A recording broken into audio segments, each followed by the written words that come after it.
ओम साई राम। अर्च the blessing of Sai channel में आप सबका हार्दिक स्वागत है। आज हमारे साथ साई की लीला शेयर करने के लिए है दिव्या मैम। वो ऐसे भक्त हैं जिन्होंने साई को नहीं चुना, साई ने खुद चुना है उन्हें अपने भक्त के रूप में। तो आइए जानते हैं दिव्या दी से उनके बारे और उनकी भक्ति के बारे में। ओम साई राम दी। Thank you so much. Om Sai Ram. मेरा नाम दिव्या है और मैं एजुकेशनिस्ट हूँ। अभी फ़िलहाल मैंने एक न्यू जर्नी शुरू करी है बाबा के आशीर्वाद से। मैं एक हैंड राइटिंग और सिग्नेचर एनालिस्ट हूँ। तो मैं प्योरली बच्चों के साथ वर्क करती हूँ। मैं एक चाइल्ड कोच हूँ और उनको हैंड राइटिंग के थ्रू एम्पावर करती हूँ, उनकी पर्सनैलिटी डिकोड करती हूँ, उनको गाइड करती हूँ, पेरेंट्स को गाइड करती हूँ कि बच्चों के साथ कैसे जेल वेल करें या अपने बच्चे की पोटेंशियल को समझें।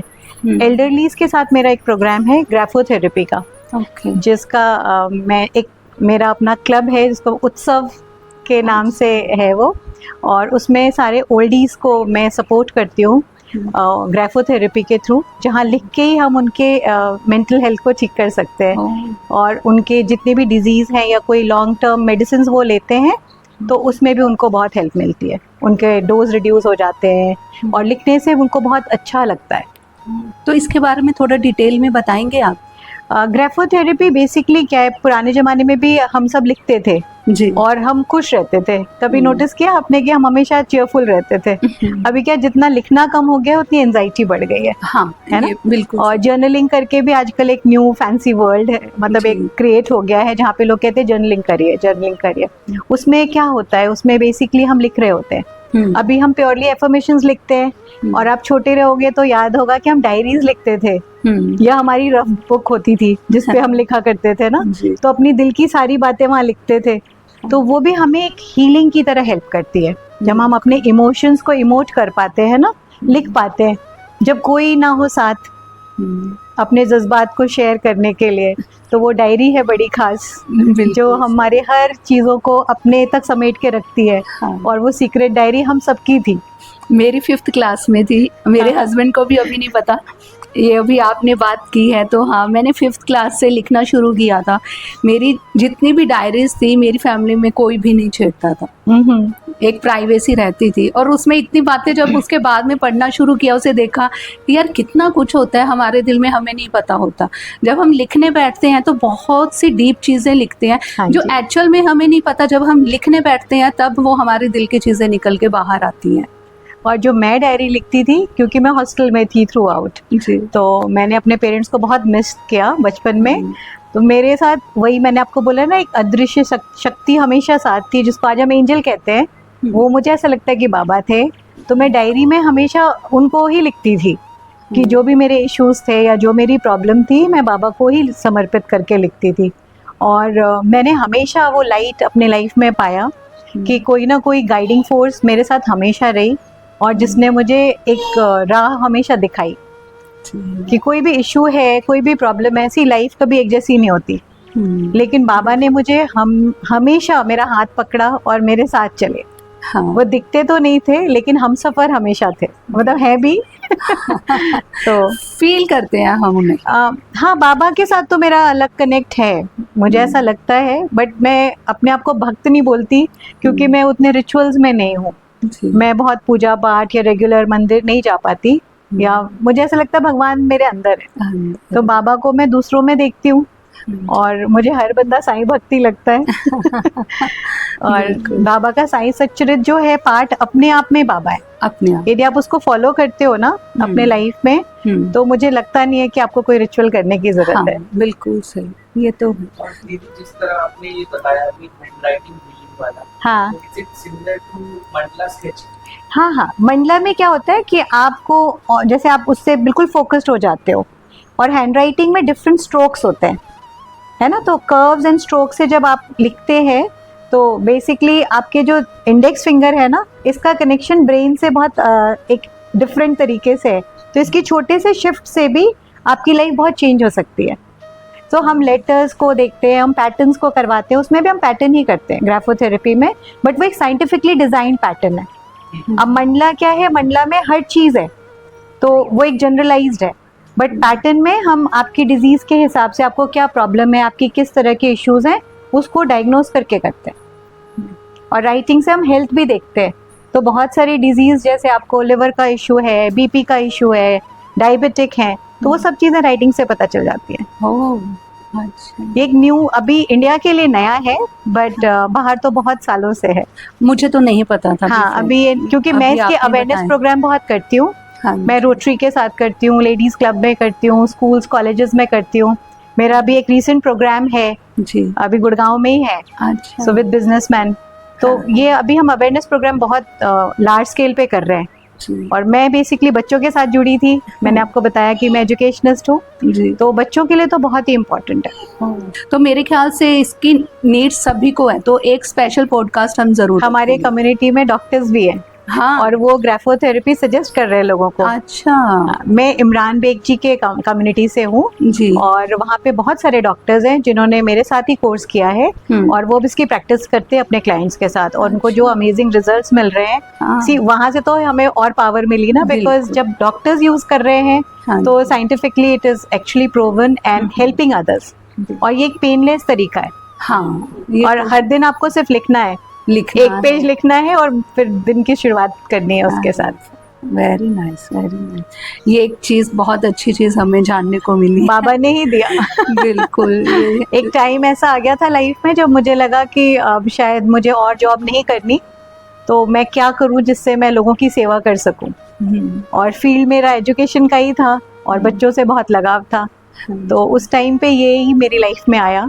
तो मुझे ये बहुत इंटरेस्ट भी, अच्छा भी लगा, और मैंने फिर इसको परस्यू किया, मैंने लर्न किया, और फिर अब मैं इसके लिए करती हूँ। बच्चों के लिए तो मैं हमेशा के लिए रेडी हूँ।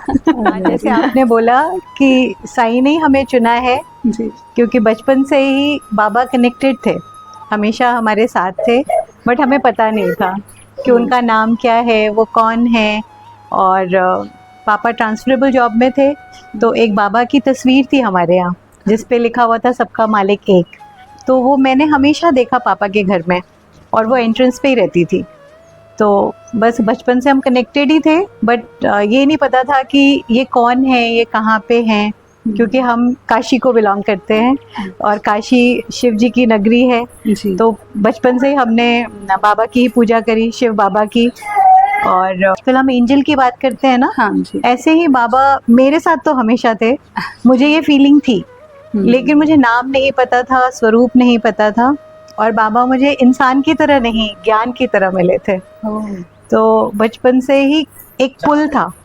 और मेरी शादी के टाइम पे जब हम अपने कार्ड्स में लिख रहे थे, तो सबसे पहला कार्ड हम विश्वनाथ बाबा जी क्या दे के आते हैं, उनको न्योता दे के आते हैं। जी। तो हम उस टाइम पे लिख रहे थे सब भगवान जी लोगों के लिए, गणेश जी को और माँ दुर्गे को, सबके लिए कार्ड लिख रहे थे। जी। तो शिरडी से कॉल आई, और ऑब्वियसली मोबाइल नहीं था, तो ये नहीं पता कौन बोल रहा है। फिर पापा से बात कराई, तो उन्होंने पापा को वहाँ से ब्लेस किया और बोला कि बाबा का आदेश था कि मैं आपसे बात करूं, तो मैं आपको बता रहा हूँ कि मैं शिरडी में हूँ, और आपको शिरडी बुला रहे हैं बाबा।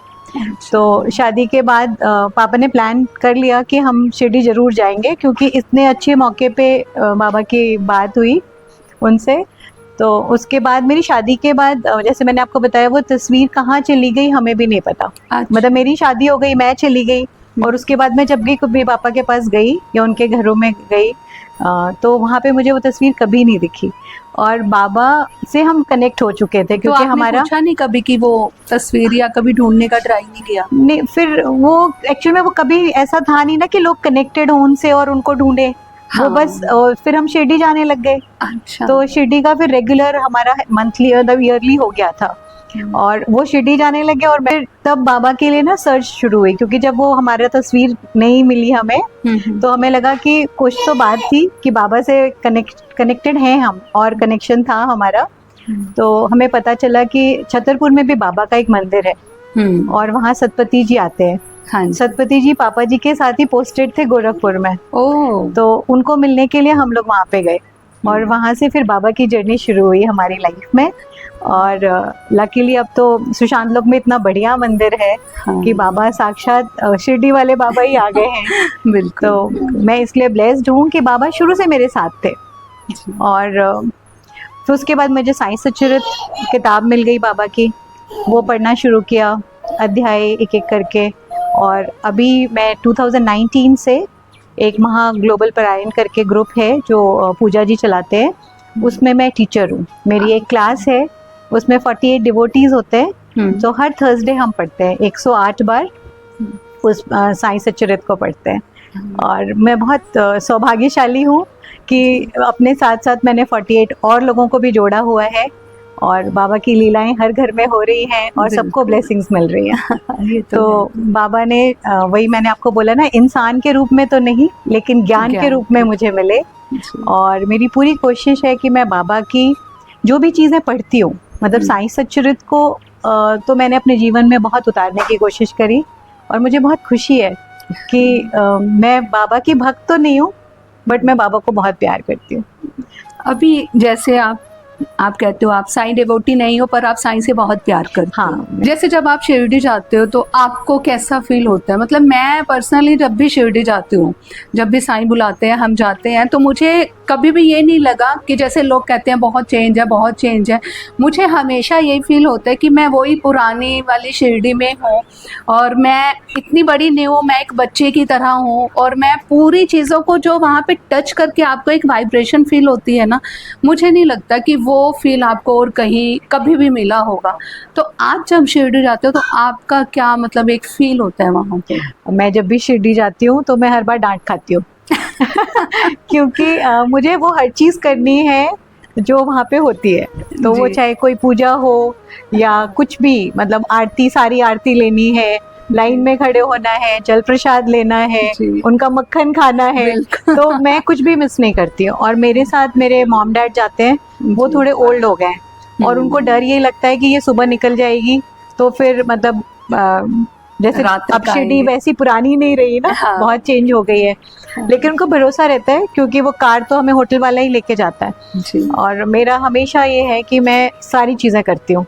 तो मैं 2 दिन के लिए जाती हूँ, और मैं शुरू से ही जैसे उस टाइम पे मैं वीआईपी दर्शन नहीं लेती हूँ, जबकि मुझे 2-3 वीआईपी दर्शन मिलते हैं बाद में जी। बट वो जो सुबह वाला है मंगला आरती, वो मैं खुद से जाके करती हूँ बिना किसी को बताए, चुपचाप, क्योंकि वो मुझे वहाँ पे वो जो फील आती है ना, या जो कनेक्ट है, यदि हम शिरडी गए और वो नहीं किया तो कोई फायदा नहीं। तो मैं वो जरूर करती हूँ और उसके लिए मैं हमेशा डांट खाती हूँ बट कोई बात नहीं, मुझे फिर भी अच्छा लगता है बाबा से मिलके। और उतनी देर जब हम बैठते हैं ना, और सब लोग वो चैंट कर रहे होते हैं, सुबह का टाइम होता है 2 से 3 बजे का, और बहुत ही अलग उस समय फीलिंग होती है। आप बस वहाँ रहते हो।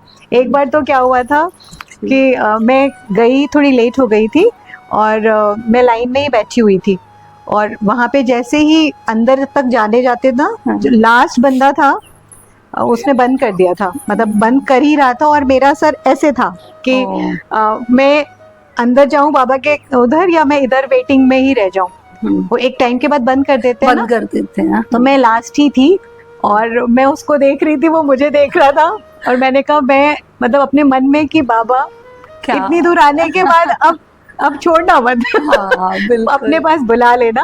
और बिल्कुल से उसने मतलब कुछ भी नहीं बोला, उसने बस मुझे बुलाया और फिर बंद कर दिया।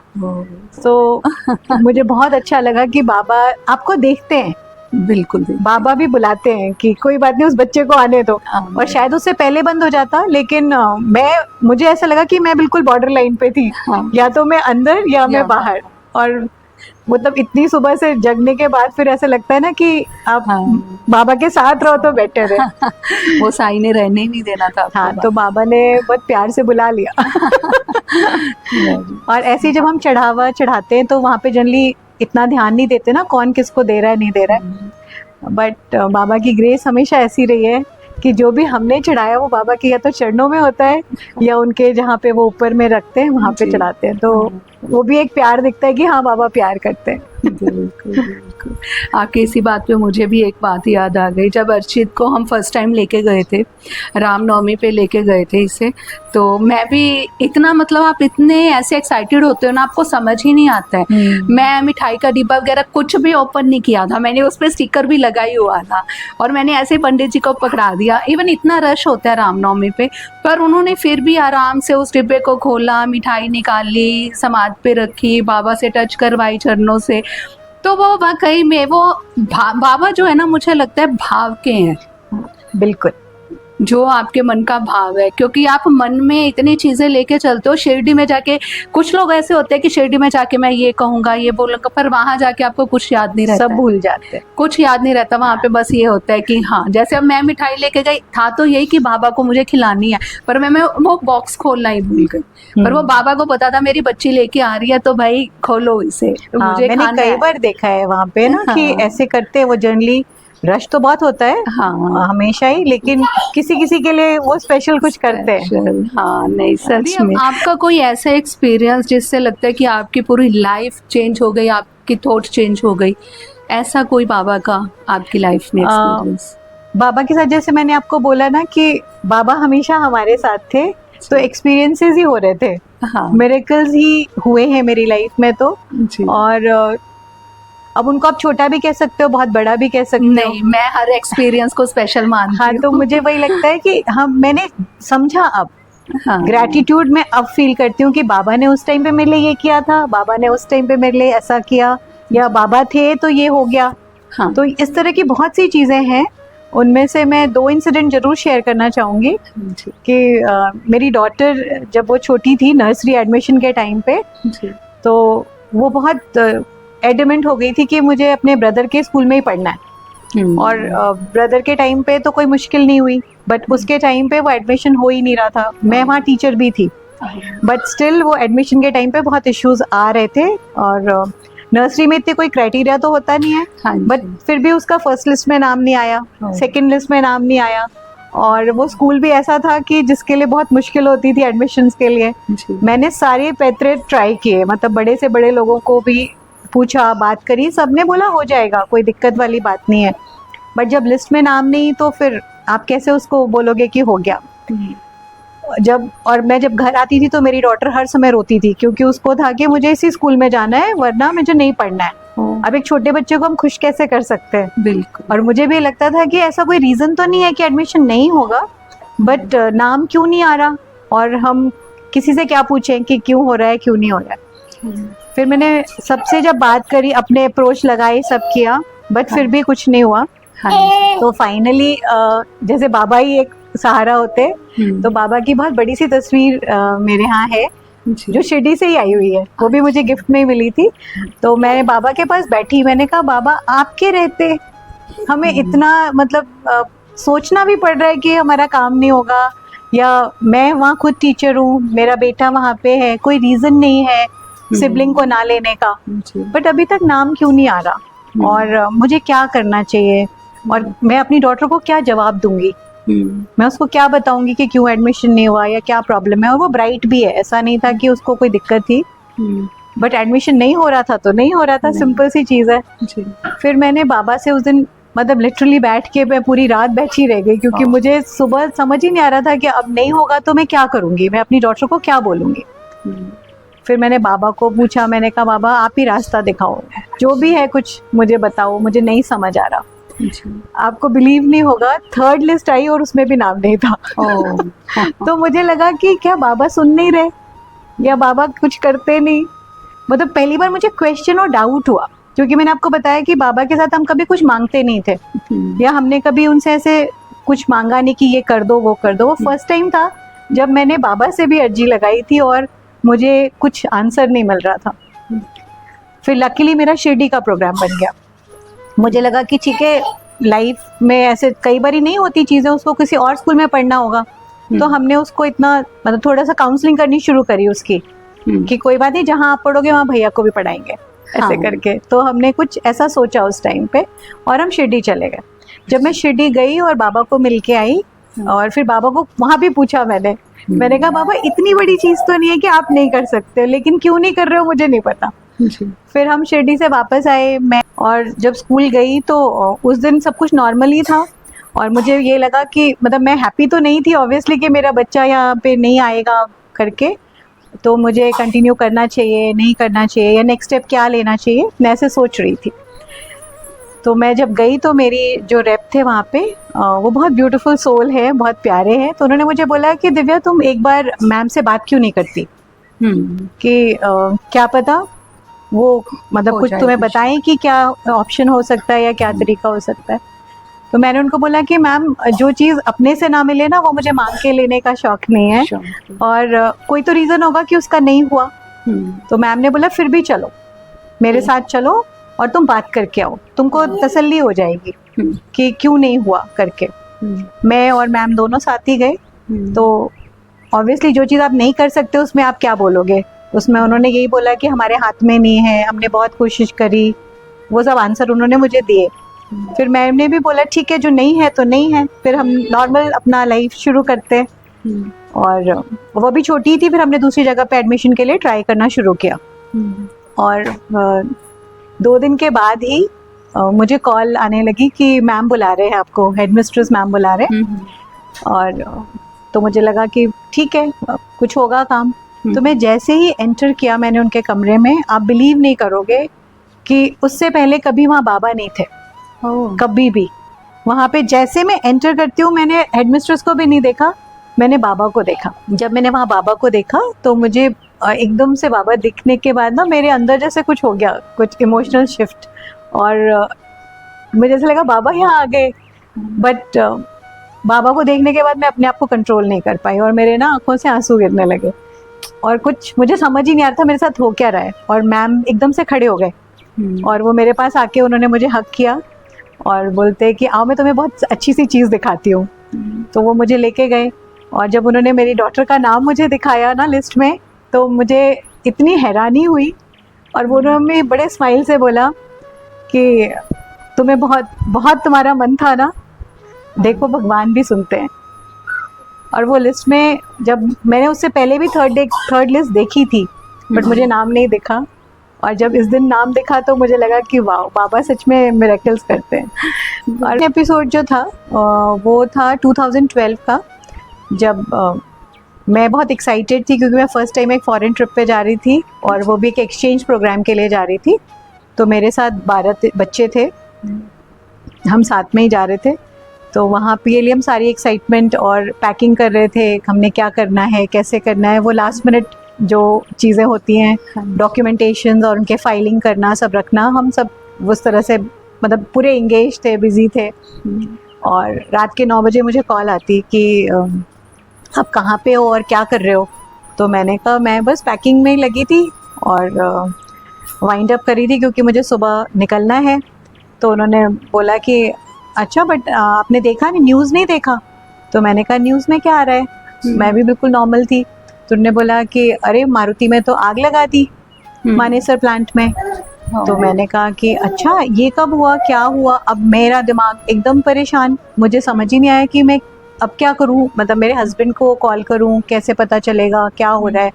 इमीडिएटली मैं गई, फिर मैंने न्यूज़ चैनल ऑन किया और वहाँ पे वही सब दिखा रहे थे, पूरा क्योस था, लोग पागल हो रहे थे, एक दूसरे को मार रहे थे, पुलिस वगैरह थी। तो मुझे तो ऐसा हमने कभी सोचा नहीं है, और स्पेशली वो मारुति में हो रहा था। तो मुझे डर इस बात का था कि मेरे हस्बैंड आज नाइट शिफ्ट में भी हैं, तो पता नहीं क्या होगा, सुरक्षित हैं कैसे हैं कहाँ पे हैं। तब तक न्यूज़ आई 1-आधे घंटे के बाद कि किसी को जला भी दिया। तो मुझे समझ नहीं आ रहा था कि वो लोग क्या करने वाले हैं। और अगले दिन मुझे जाना, बच्चों को भी जाना, और अब लास्ट मिनट आप चेंज तो कर नहीं सकते ना, टीचर को चेंज कर सकते हो, सारी चीज़ें हो चुकी हैं। मैंने फिर अपने प्रिंसिपल को कॉल किया, मैंने उनको बताया कि मैम इस तरह से चीज़ें हैं, मुझे नहीं पता कि मेरे हस्बैंड अभी किन हालातों में हैं, वो जो हो रहा है उसके पार्ट हैं या बचे हुए हैं, मुझे कुछ भी उनसे कनेक्शन नहीं बिल्डअप हो पा रहा। और मुझे नहीं पता कि मैं सुबह जा पाऊँगी कि मैं नहीं जा पाऊँगी, मुझे कुछ नहीं पता।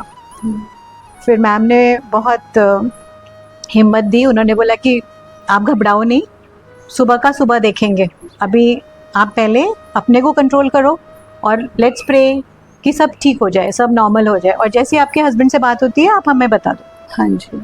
और ऑब्वियसली लास्ट मिनट कुछ नहीं कर सकते, तो वो दोनों चीज़ें ही बहुत वैसी थी। फिर मुझे इस तरह के लोगों ने बताया कि इसको मार दिया, उसको मार दिया, इस ऑफिसर के मतलब सब आईसीयू में सबको एडमिट करना पड़ेगा, इस तरह की चीज़ें थी।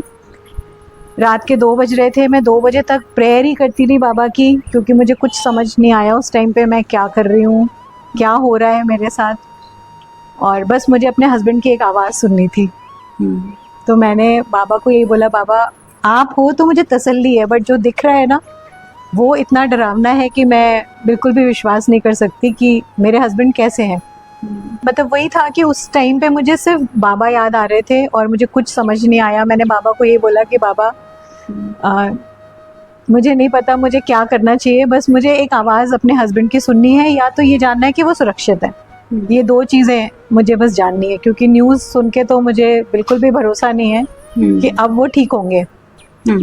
तो फिर 3 बजे के करीब बाबा का मतलब एक फ़ोन आया और उन्होंने मुझे बोला कि भाभी आप बिल्कुल चिंता नहीं करिए, आप टेंशन मत लीजिएगा, साहब बिल्कुल सुरक्षित हैं, ठीक है, लेकिन अभी वो घर नहीं आ सकते, उनको अभी यहाँ पे बहुत सारी चीज़ें मैनेज करनी है, देखना है, तो वो अभी यहाँ रहेंगे, बट आपको बस बताने के लिए कि आपको और टेंशन नहीं हो। और साहब ने ये बोला है कि आप वो बिल्कुल सुरक्षित हैं, तो आपको सुबह जाना है तो आप चले भी जाना, आप परेशान मत होना, वो मैनेज कर लेंगे।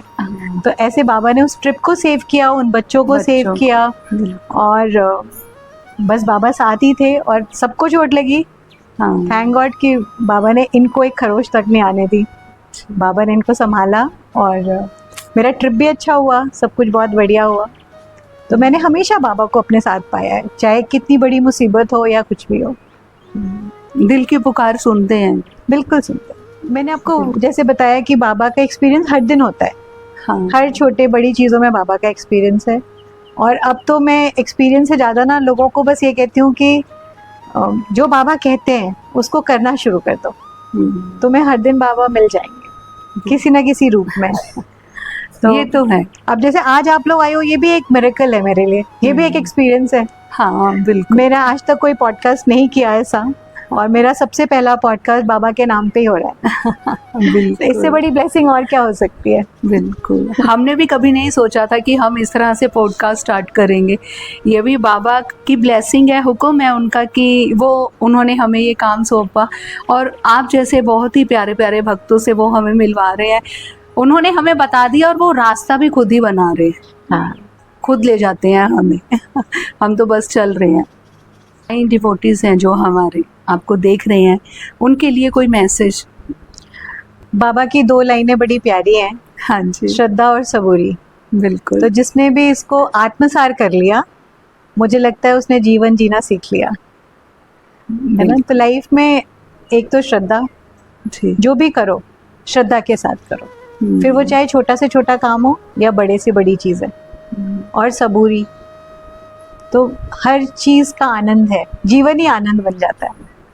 तो मैंने यही देखा, ये 2 चीज़ों है, अपना लो ना लाइफ में, बड़ी बड़ी बातें करने की ज़रूरत नहीं पड़ेगी। जी। तो बाबा ने तो ऑलरेडी दे दिया है श्रद्धा सबूरी। हाँ। तो सबको अपने दिलों में ये चीज़ें अपनानी चाहिए, अपने जीवन में अपनाना चाहिए। जी, बिल्कुल सही। और मेरा तो जो भी कदम है वो साईं की राह में है, जी। छुपे कहीं भी रहे मेरी निगाह में है। वाह, क्या बात है, वेरी नाइस। देखो, बाबा को प्यार करने का जो सबसे अच्छा तरीका है, किसी को भी, यदि हम मम्मी पापा को प्यार करते हैं या अपने गुरु को प्यार करते हैं, तो मुझे ऐसा लगता है कि जो वो हमसे चाहते हैं, जो हमें सिखा रहे हैं, जो हमें संस्कार दे रहे हैं, उसको हमें अपने जीवन में करना चाहिए। जी। नहीं, तो मुझे लगता है बाबा से प्यार करने का बेस्ट तरीका है कि जो बाबा की टीचिंग्स हैं, जो बाबा की साई सच्चरित में हर एक अध्याय आपको सिखाता है, यदि आप उसको डीपली पढ़ोगे, एक स्टोरी की तरह नहीं, अपने जीवन का आधार बना के, तो आपको हर चीज़ का आंसर मिलेगा। हाँ। जैसे गीता है ना, जी, वैसे ही साईं भक्तों के लिए साईं सच्चरित है। सच्चरित। तो उन्होंने, गीता के बारे में तो हमें इतना पता भी नहीं है शायद, हम पढ़ते हैं एक ज्ञान की तरह से। बाबा को तो लोगों ने एक्सपीरियंस किया हुआ है, बाबा को तो लोगों ने देखा है। और शिरडी में आपने, अब जब जाते हो तो भी आप देखते हो चीज़ों को ना, तो आपको भरोसा है। और बाबा की टीचिंग्स में है क्या, बाबा ने हमें हर समय एक बस सीख सिखाई है। हाँ। लोगों को प्यार करो, कोई आपके साथ काम करता है तो उसकी भी इज्जत करो, रिस्पेक्ट करो, और लोगों के काम के पैसे दो, जैसे उन्होंने सिखाया। और मेहनताना नहीं रखना, मेहनताना, कोई वही मैं कह रही हूँ, बड़ा तो नहीं है। हम छोटी छोटी चीजें जो देखते हैं, बिल्कुल लाइफ में यही तो करना है, और यही डिवाइन मैसेज है। फिर गुरु क्या चाहता है, यही तो हमारे अंदर गुरु तत्व ही तो चाहता है। बिल्कुल, है ना। तो मुझे लगता है कि बाबा जो सिखा रहे हैं उसको अपनाओ, उसको करो, और वही फैलाओ। आप खुद साईंमय हो जाओगे ना, तो दुनिया आपसे वैसे ही बहुत प्यार करने लगेगी। तो आपको साईंमय हो जाना चाहिए। बाबा की टीचिंग्स को अपने जीवन में उतारने की। बिल्कुल। तो मुझे तो बहुत अच्छा लगता है, और मुझे लगता है कि आप बहुत अच्छा फील करते हैं। आप कुछ बनो ना बनो, एक बहुत अच्छा इंसान बनना बहुत जरूरी है। आपकी सुबह भी बहुत खूबसूरत होती है और आपकी रात भी बहुत खूबसूरत हाँ। होती है। ऐसा लगता ही नहीं है भगवान, नहीं, सब कुछ अच्छा है। अगर बुराई देखोगे ना, मेरा मानना है, तो आपको हर चीज में बुराई दिखेगी। अच्छाई ढूंढोगे, आपको टाइम लगेगा, बिल्कुल टाइम लगता है। अच्छाई ढूंढना सबसे मुश्किल काम है। अगर आपने एक बार अच्छाई ढूंढना शुरू कर दिया तो मुझे लगता है आपको हर चीज में अच्छाई दिखेगी। और मुझे लगता है जो आप देखना चाहते हो, हाँ, आपको वही दिखता है। वही दिखता है। तो यदि आप किसी में क्या देखना चाहते हो, वो चॉइस आपकी है। शायद साहब, अच्छा हर आदमी है, बिल्कुल। बट आप क्या देख रहे हो, हाँ, है ना। और वो भी सच है कि हम कभी भी परफेक्ट नहीं है नहीं है ना, बस ये है कि आप क्या देखना चाहते हो। तो जो आप देखना चाहोगे, अगले इंसान में आपको वही दिखेगा।